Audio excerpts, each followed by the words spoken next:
Masih bersama kami di Liputan Metropolis. Pemirsa, tim Pirsus Kejari Muara Enim menetapkan dan melakukan penahanan terhadap mantan Kepala Desa Petanang, Kecamatan Lembak, atas dugaan korupsi pengelolaan anggaran pendapatan dan belanja desa APBDes tahun anggaran 2019-2023.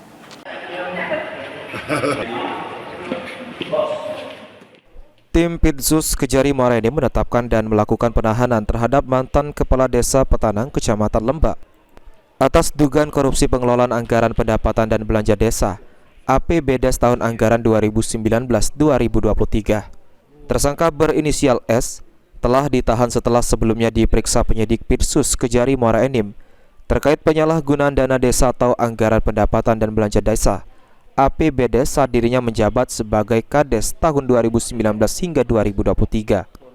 Kepala Kejaksaan Negeri Muara Enim, Rudi Iskandar menjelaskan, tersangka S telah melakukan tindak pidana korupsi sebesar 1,2 miliar APBDes anggaran tahun 2019-2023. Modus dalam aksinya, S melakukan belanja barang fiktif, mengurangi volume pekerjaan fisik dan pajak kegiatan yang tidak disetorkan.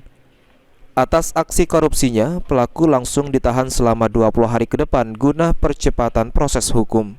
Terhadap tersangka S dalam perkara dugaan pidana korupsi pada pengelolaan APBDes Petanang, Kecamatan Lembak, Kabupaten Muara Enim tahun anggaran 2019 sampai dengan 2023.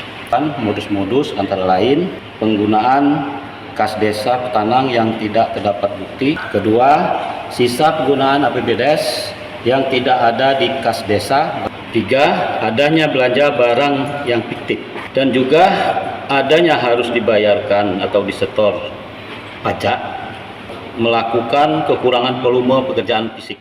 Tersangka dikenakan pasal berlapis termasuk pasal 2 ayat 1 dan pasal 3 Undang-Undang RI nomor 31 tahun 1999 tentang pemberantasan tindak pidana korupsi.